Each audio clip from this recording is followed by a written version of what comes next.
Sudah partisipannya sudah hampir 750.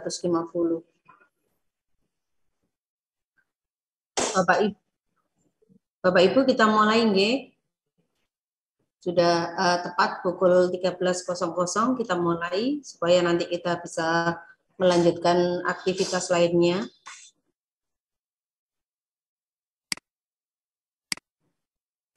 Bismillahirrahmanirrahim. Assalamualaikum warahmatullahi wabarakatuh. Selamat siang Bapak dan Ibu semuanya. Yang kami hormati Bapak dan Ibu pengawas jenjang sekolah dasar, Bapak Ibu koordinator urusan kurikulum yang insya Allah hadir bersama dengan guru kelas 6 dan juga mungkin ada beberapa tenaga admin ya, Bapak Ibu semuanya yang telah hadir di ruang meeting Zoom ini. Alhamdulillahirrahmanirrahim, puji syukur kehadirat Allah SWT kita bisa bertemu bersama, okay, Bapak dan Ibu. Sudah ada 757 partisipan, okay. Kita mulai saja Bapak dan Ibu.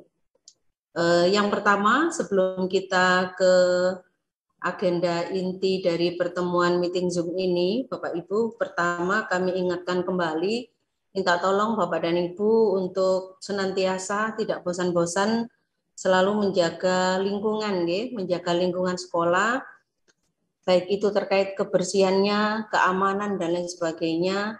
Keamanan itu luas ya Bapak dan Ibu. Keamanan anak-anak terutama ya. Jika Bapak Ibu di sekolah menemui hal-hal yang tidak sesuai ya, perilaku-perilaku yang tidak sesuai dan lain sebagainya, segera Bapak Ibu tolong siap siaga, segera berkoordinasi dengan Dinas Pendidikan agar kami dapat melakukan langkah-langkah yang harus kami lakukan ya. Kemudian Bapak dan Ibu, insya Allah nanti ya, karena yang hadir ini adalah Bapak Ibu sekolah negeri dan swasta se-Kota Surabaya, insya Allah minggu depan kami akan mengagendakan mengundang admin dari sekolah-sekolah yang selama ini tidak menggunakan aplikasi rapot online Dinas Pendidikan untuk kelengkapan data yang ada di SK Rapot ya Bapak dan Ibu. Jadi kita tahu bersama bahwa salah satu menu yang ada di aplikasi rapot online adalah SK Rapot yang berisi data nilai rapot siswa kelas 6 tahun ajaran berjalan mulai dari semester 7 sampai dengan semester 11. Nah, nanti sekolah-sekolah yang belum lengkap pengisiannya akan kami undang untuk melakukan entry di dinas ini. Kemudian Bapak Ibu nanti membawa leger atau buku kumpulan nilai raport anak-anak tersebut, sehingga entry-nya kami berikan kesempatan di Dinas Pendidikan. Baik Bapak dan Ibu, agenda kita yang pada pertemuan ini adalah terkait kelulusan siswa kelas 6 atau standar kelulusan siswa kelas 6 tahun pelajaran 2022-2023. Mas Riza bisa ditayangkan. Nanti sedikit kita juga akan menyinggung terkait kenaikan kelas nih Bapak dan Ibu, karena barangkali nanti di dokumen 1 ada yang belum sesuai, nanti bisa langsung disesuaikan ya. Jadi agenda kita siang hari ini adalah kita akan sharing terkait kenaikan kelas dan kelulusan untuk kurikulum 2013. Bapak Ibu pengawas yang hadir di ruang meeting Zoom ini, nanti kalau ada hal-hal yang perlu ditambahkan, kami beri kesempatan setelah saya menyampaikan ya. Oke, monggo lanjut Mas. Nah, Bapak dan Ibu, berbicara tentang kenaikan kelas dan kelulusan untuk kurikulum 2013. Mengapa kurikulum 2013? Karena anak-anak kita, anak-anak kelas 6 saat ini, mereka adalah anak-anak yang menggunakan, yang dalam proses belajarnya menggunakan kurikulum 2013 ya. Kemudian dasar hukumnya adalah yang pertama tentu saja yang utama Undang-Undang Nomor 20 Tahun 2003 tentang Sistem Pendidikan Nasional. Kemudian yang kedua adalah peraturan pemerintah yang mengatur standar nasional pendidikan atau SNP. Tahun 2021 kita tahu ada PP nomor 57 tahun 2021, kemudian telah diperbarui dengan telah dilakukan perubahan dengan PP nomor 4 tahun 2022 ya, yang mengatur tentang standar nasional pendidikan. Kemudian Permendikbudristek yang mengatur tentang standar kompetensi lulusan mulai dari PAUD, pendidikan dasar dan pendidikan menengah, yaitu Permendikbudristek nomor 5 tahun 2022. Dan selanjutnya adalah Permendikbudristek nomor 21 tahun 2022 tentang standar penilaian pada satuan pendidikan PAUD, pendidikan dasar, dan pendidikan menengah. Inilah dasar-dasar hukum yang mendasari kita di dalam menyusun kriteria kenaikan kelas dan kelulusan untuk tahun pelajaran 2022-2023 ini, Bapak dan Ibu. Nah, tentu saja Bapak dan Ibu, melihat beberapa peraturan yang terbaru ini, maka standar kompetensi lulusan 2 tahun yang lalu itu tidak bisa Bapak Ibu copy paste kemudian hanya mengubah tanggalnya saja, tidak demikian, karena sudah ada beberapa ketentuan yang berubah ya dari Permendikbud sebelumnya. Lanjut.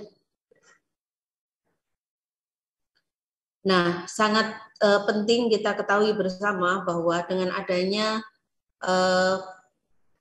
peraturan pemerintah maupun Permendikbud yang tadi saya sampaikan, maka yang pertama ini tidak terlalu berpengaruh ke kita ya, karena mengatur tentang PAUD yang nomor 1.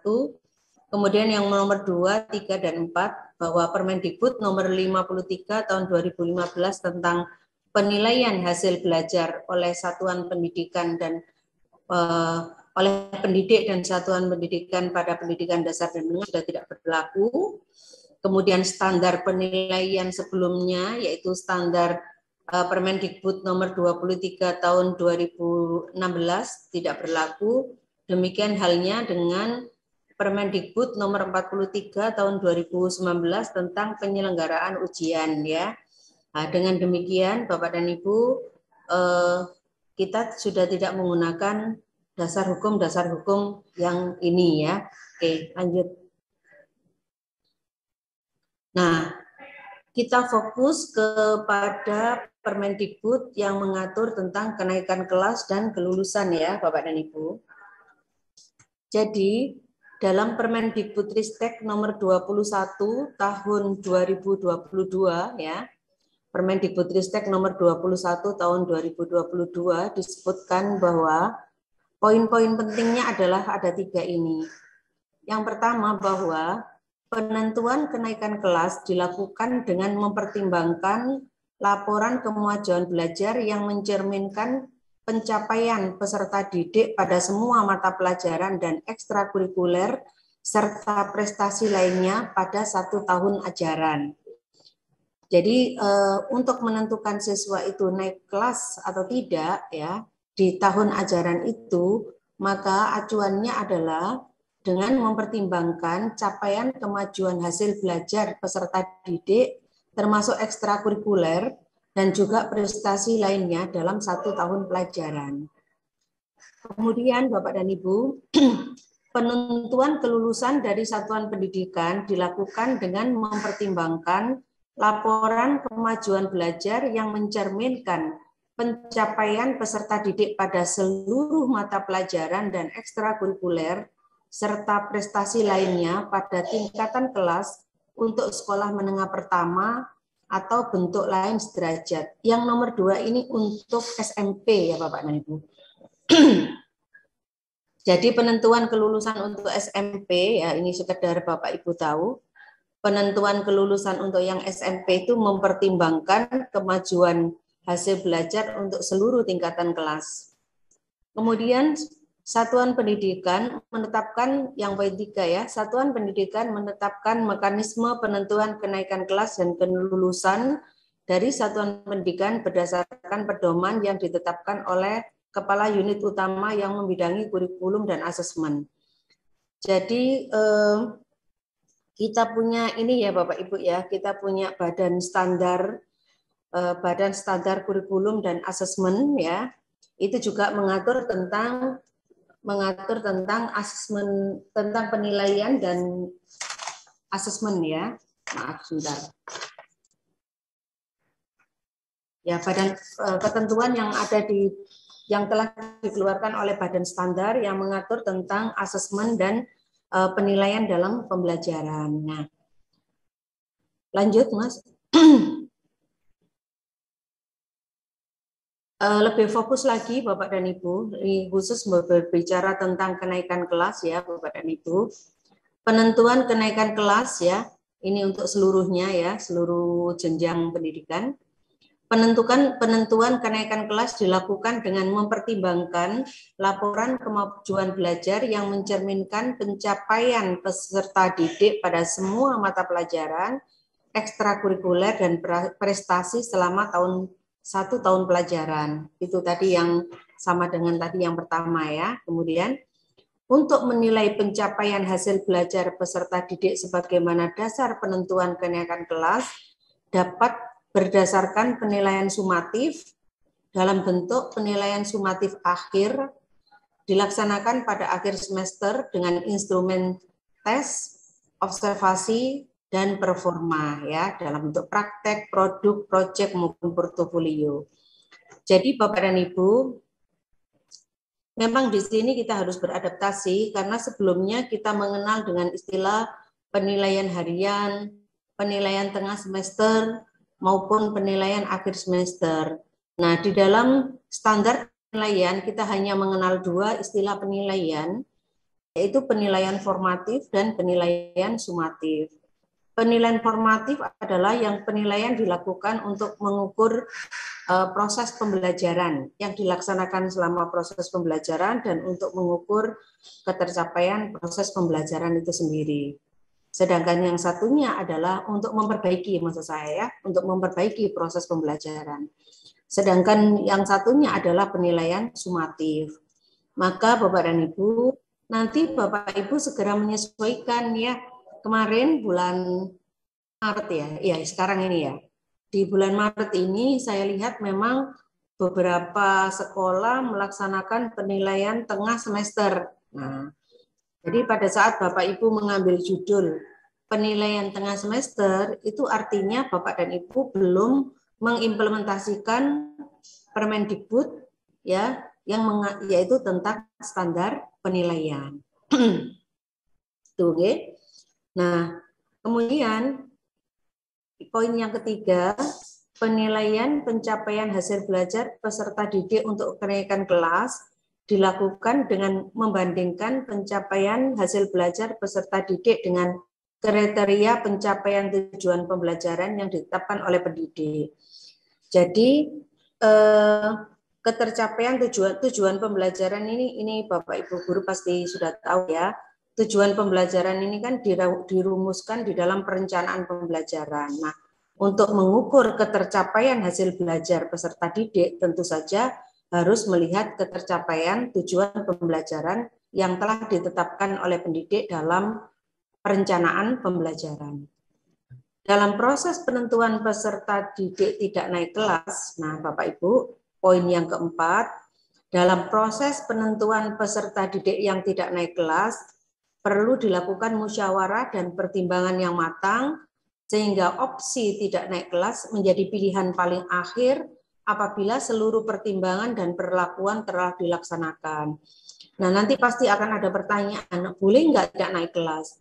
Jadi sebenarnya boleh-boleh saja sebenarnya, boleh-boleh saja, tetapi yang perlu difahami bersama adalah bahwa opsi tidak naik kelas ini adalah opsi terakhir setelah berbagai upaya dilakukan oleh pendidik atau sekolah, ya. Jadi apa upaya-upaya yang dilakukan oleh sekolah itu? Lah tentu saja sekolah sudah melakukan apa namanya remedi misalnya kalau itu dari hasil belajarnya atau penilaiannya belum tercapai ya. Nah kemudian Back dulu, back dulu. Kenaikan kelas. Oke. Jadi tidak menaikkan siswa, tidak naik kelas itu boleh, tetapi itu adalah opsi terakhir. Setelah berbagai upaya dilakukan, ya, sekolah telah melakukan remedi, sekolah telah merubah bentuk penilaiannya, mungkin karena dia gaya belajarnya bukan gaya belajar yang visual, maka dia tidak perlu dites dengan tes tulis, boleh bentuk tesnya diganti, koordinasi dengan orang tua, mengubah cara belajar, mendampingi siswa, dan seterusnya. Jadi di sini saya ingin menekankan kepada Bapak Ibu semuanya bahwa jika pada akhirnya ada sekolah yang tidak menaikkan siswa untuk ke tingkat kelas yang selanjutnya, itu adalah merupakan opsi terakhir setelah berbagai upaya itu dilakukan. Oke, next. Nah, selanjutnya adalah terkait hal-hal yang berkaitan dengan kelulusan, ya. Penentuan pertama, ya Bapak Ibu, poin 1, penentuan kelulusan dari satuan pendidikan dilakukan dengan mempertimbangkan laporan kemajuan yang mencerminkan pencapaian belajar peserta didik untuk seluruh mata pelajaran dan ekstrakurikuler serta prestasi lainnya setiap tingkatan kelas untuk sekolah menengah pertama. Poin yang kedua, untuk menilai pencapaian hasil belajar peserta didik sebagai dasar penentuan kelas dapat didasarkan pada penilaian sumatif satuan pendidikan yang dilaksanakan pada semester ganjil atau semester genap, ya. Untuk pada akhir jenjang dengan instrumen tes observasi ini bentuknya, ya. Kayaknya ini ada yang belum masuk ya Bapak Ibu, ya. Nanti coba Bapak Ibu juga bisa dilihat dengan standar kompetensi lulusan, ya. Jadi untuk untuk kelulusan, ya, untuk kelulusan pada jenjang ini kebetulan poin 1 ini SMP, yang poin 2 sebenarnya untuk kenaikan kelulusan, ya, kelulusan pada SD itu yang digunakan adalah penilaian hasil belajar pada kelas 5 dan kelas 6. Mohon maaf, sebentar.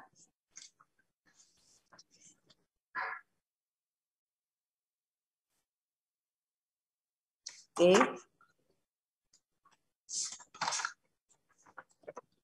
Kemudian poin 3, sama dengan tadi bahwa penilaian pencapaian hasil belajar peserta didik dan kelulusan akan dilakukan dengan membandingkan pencapaian hasil belajar dengan kriteria pencapaian tujuan pembelajaran yang ditetapkan oleh pendidik. Nah, pendidik perlu memonitor dan mengkomunikasikan sepanjang proses pembelajaran, bukan hanya pada akhir semester atau akhir tahun saja. Nah, untuk kelulusan Bapak dan Ibu, ya, untuk kelulusan pada Bapak Ibu nanti bisa lihat pasal 10, ya. Pasal 10 pada standar penilaian Permendikbud nomor 21 tahun 2022. Di sini disebutkan bahwa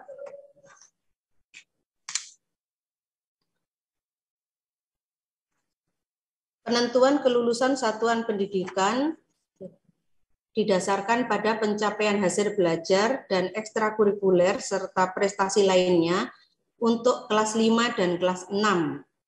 Ya, jadi nanti kriteria kenaikan kelulusan, kriteria kelulusan itu mempertimbangkan atau menggunakan perhitungan nilai pencapaian hasil belajar untuk kelas 5 dan kelas 6 untuk jenjang sekolah dasar, ya.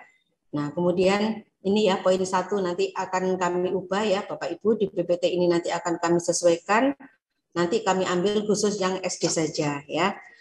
Jadi seperti itu Bapak dan Ibu. Lanjut. Nah, Bapak dan Ibu, dengan demikian nanti ditutup Mas slide-nya. Oke, baik Bapak dan Ibu. Jadi intinya yang ingin kami sampaikan adalah bahwa dengan adanya Permendikbud nomor 21 tahun 2022 tentang standar penilaian Bapak dan Ibu, maka Bapak dan Ibu nanti Bapak Ibu Koordinator Urusan Kurikulum bersama dengan Bapak Ibu Guru kelas 6, silakan nanti panjenengan menyiapkan membuat standar kriteria kelulusan dari sekolah masing-masing mengacu kepada Permendikbud terbaru. Tentu saja nanti didampingi oleh Bapak dan Ibu pengawas pembina masing-masing.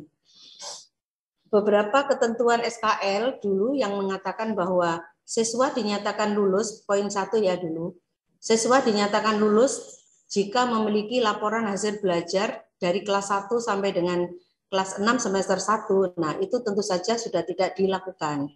Hal itu sudah clear pada waktu kita melakukan kegiatan verifikasi nominasi.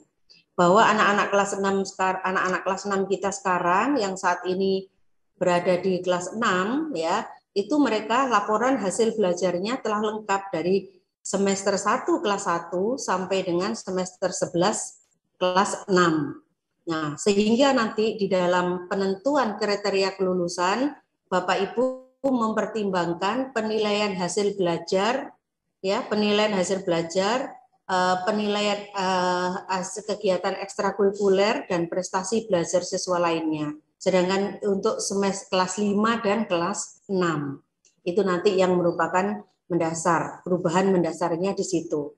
Kemudian yang kedua, Bapak dan Ibu, saat ini juga telah terbit petunjuk teknis penulisan ijazah ya. Nah, di sana nanti Bapak dan Ibu menyesuaikan beberapa hal karena di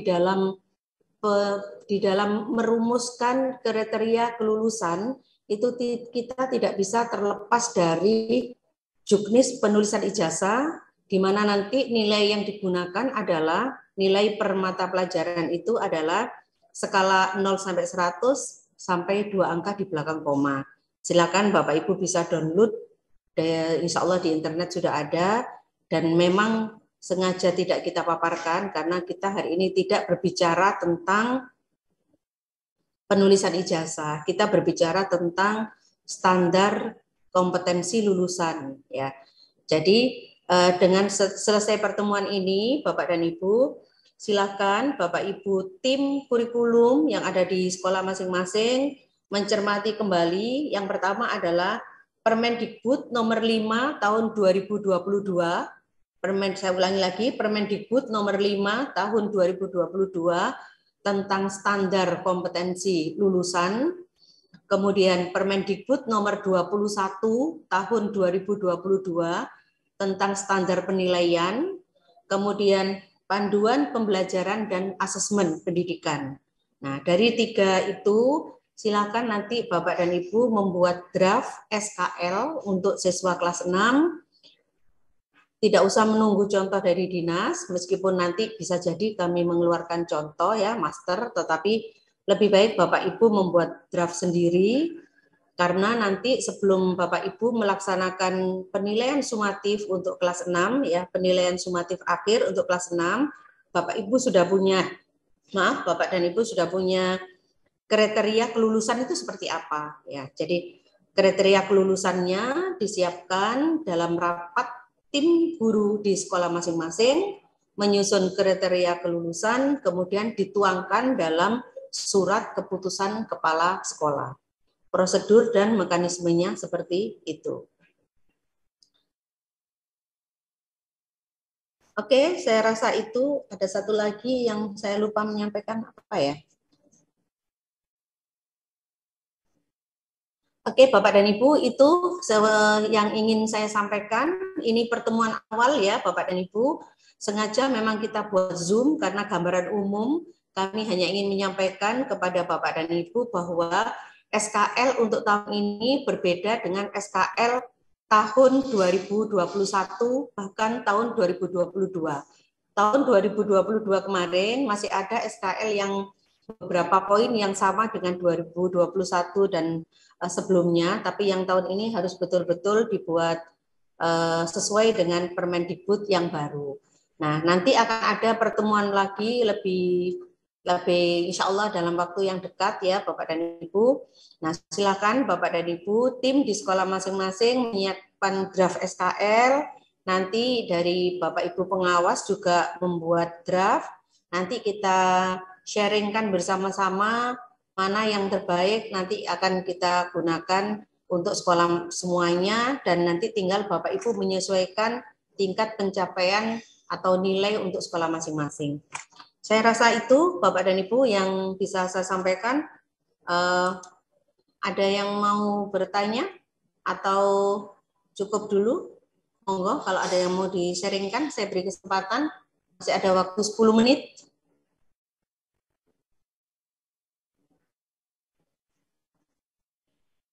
Bisa raise hand, biar kami tahu.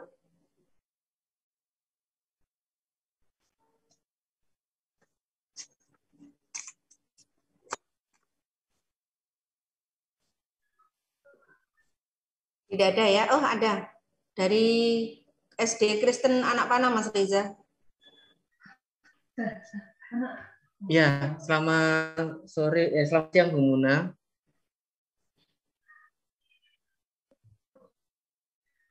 Ya, saya mau bertanya berkaitan dengan informasi tadi ketika untuk kelulusan itu kan yang diperhitungkan nilai dari kelas 5 dan kelas 6.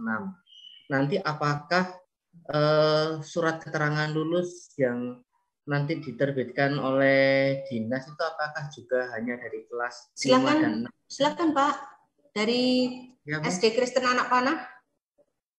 Maaf, Bangsa, maaf. Iya Bu, terima kasih atas waktu. Saya hanya bertanya berkaitan dengan informasi tadi. Mas Riza, Bu Muna nggak bisa dengar. Speakernya nggak bunyi.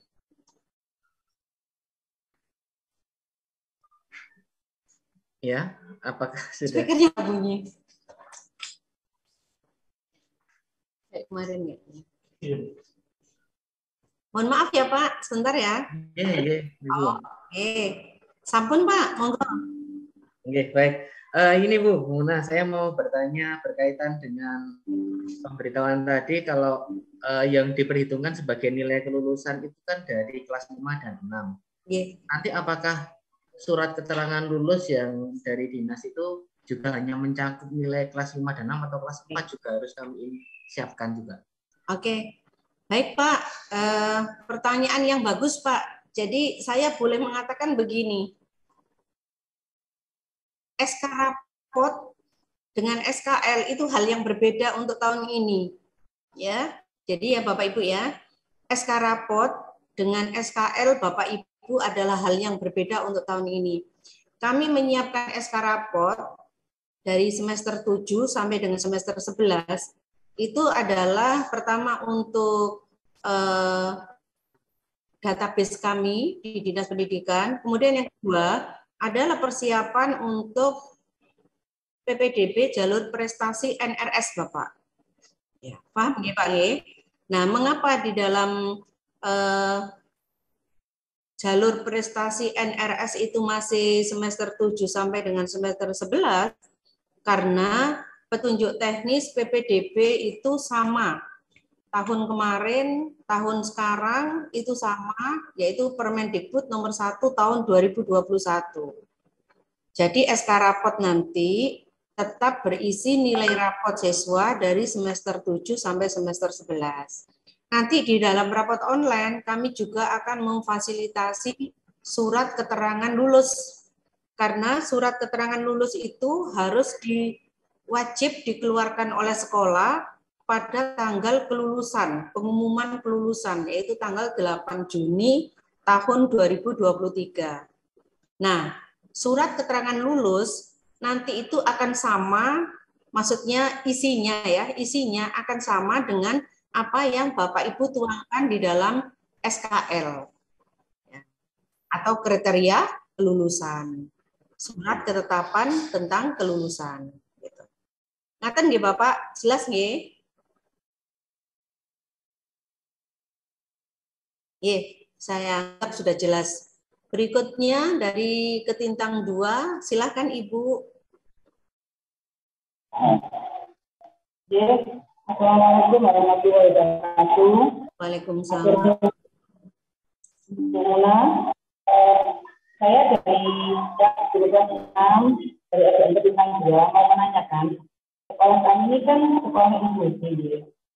Nah, untuk bagaimana kami mohon sarannya untuk siswa kami kelas 6 ini kan ada 2 anak yang kalau misalkan kita nanti ada mengadakan rapat guru masalah kelulusan secara tidak langsung melihat kemampuannya, tidak mungkin mereka berdua ini akan meneruskan ke SMP negeri, SMP itu juga yang ada inklusinya.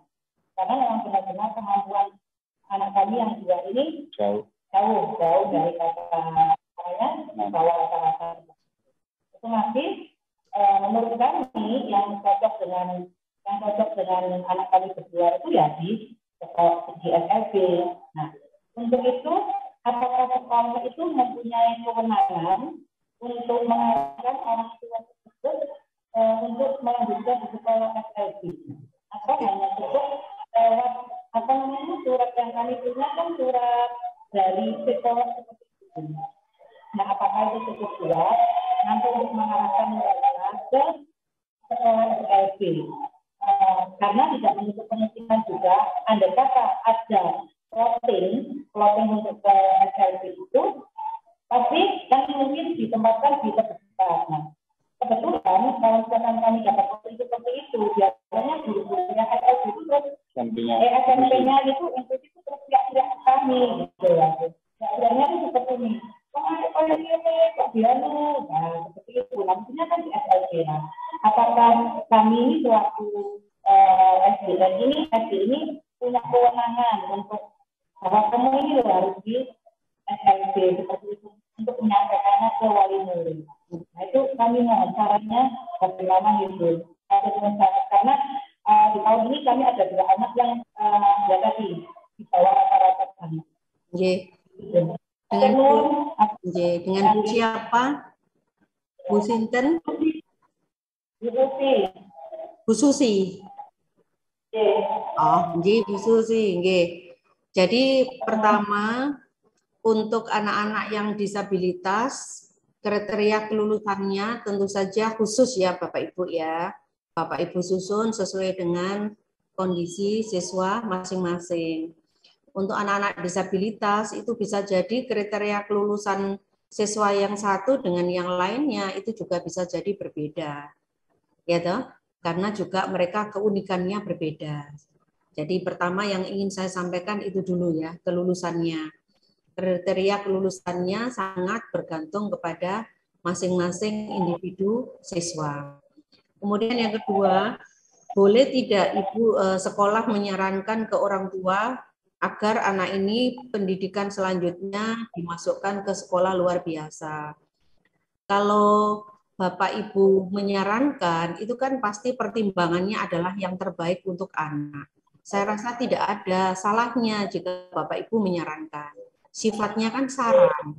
Jadi pada saat Bapak Ibu memberikan saran ke orang tua, pertimbangannya adalah demi layanan yang maksimal terhadap anak. Gitu. Silahkan Bapak Ibu sarankan. Tetapi nanti orang tua kan pasti akan punya pertimbangan tersendiri.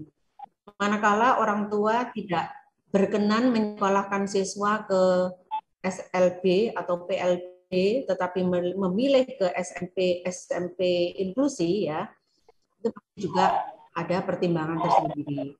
Jadi maksud saya, kalau Ibu mau menyarankan sah-sah saja, boleh-boleh saja, sampaikan bahwa tujuan Ibu menyarankan adalah untuk kebaikan perkembangan Ananda. Tetapi jika orang tua punya pilihan yang lain, ya Ibu tidak bisa memaksakan. Seperti itu. Prinsipnya seperti itu ya Ibu ya. Nah, nanti kalau masalah di SMP-nya terlalu berat, kok seperti ini diluluskan menjadi seperti apa ya enggak apa-apa ya, enggak masalah. Nanti bisa kita komunikasikan dengan MGPK ya, Musyawarah Guru Pendidikan Khusus ya. Jadi yang memang kalau kita boleh jujur, memang beberapa anak kita itu harusnya ke SLB. Tetapi kalau kita tolak, mereka memilih tidak sekolah. Nah, jadi sebagai bentuk tanggung jawab kita terhadap pendidikan ya semampu kita tampung, semampu kita layani. Seperti itu nggih Bu nggih? Ibu Susi. Nggih. Nggih Bu, matur nuwun.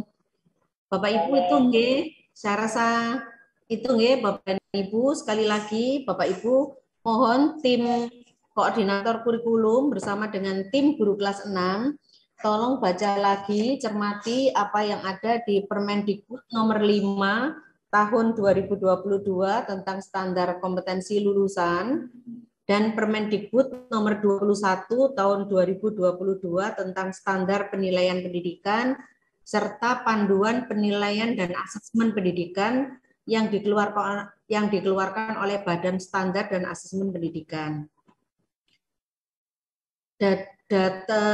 Dasar-dasar itu akan Bapak Ibu gunakan dalam penyusunan standar kompetensi lulusan dari sekolah masing-masing yang nanti penetapannya ditentukan dalam rapat Dewan Guru, dituangkan dalam surat keputusan Kepala Sekolah. Silakan Bapak Ibu membuat draft, nanti bersama Bapak Ibu pengawas dan dari kami dari Dinas Pendidikan, kami akan mendampingi Bapak Ibu semuanya. Saya rasa itu Bapak dan Ibu yang saya sampaikan. Terima kasih atas perhatiannya, kurang lebihnya mohon maaf. Saya akhiri. Wassalamualaikum warahmatullahi wabarakatuh. Selamat siang Bapak dan Ibu.